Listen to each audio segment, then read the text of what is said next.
నమస్తే అండి. ఇప్పుడు చెప్పబోయేలాంటి పద్యాలు పిల్లలకు నేర్పించాలి. నేర్చుకుందామా మరి?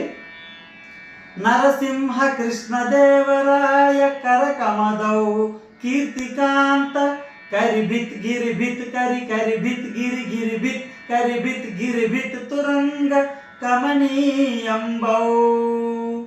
విన్నారు కదండి పద్యము ఎంత బాగా ఉందో.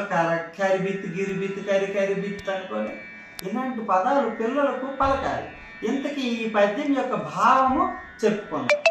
కృష్ణదేవరాయల యొక్క కీర్తి నాలుగు దిశల ప్రపంచం అంతటా ఎలా వ్యాప్తి చెందిందో చెప్పడం కోసము నంది తిమ్మన గారు ఈ పద ప్రయోగము చేశారు.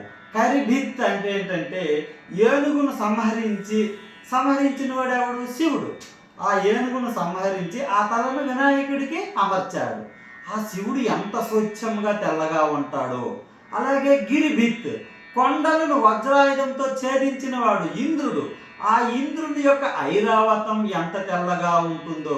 గిరిభిత్ అంటే మంచు కొండ. హిమాలయ పర్వతాలు ఎంత స్వచ్ఛంగా ఉంటాయో, ఐరావతం ఎంత స్వచ్ఛంగా తెల్లగా ఉంటుందో, అంత స్వచ్ఛంగా శ్రీకృష్ణదేవరాయల యొక్క కీర్తి నాలుగు దిశలా వ్యాప్తి చెందింది అని చెప్పడం కోసము నంది తిమ్మన గారు ఆ కాలంలో ఇలాంటి కరిబిత్ గిరిబిత్ పద ప్రయోగము చేశారు. పద్యము మరొకసారి చెప్పుకుందాం.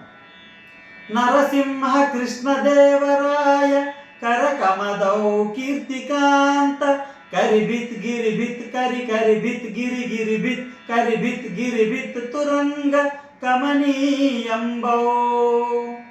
పిల్లలందరికీ ఇలాంటి పద్యాలు నేర్పించండి. చాలా సింపుల్. కరిభిత్ గిరిభిత్ కరి కరిభిత్ గిరి గిరిభిత్ కరిభిత్ గిరిభిత్. ఒకటో లైన్ నేర్పిస్తే ఇది కూడా నేర్చడం చాలా ఈజీ.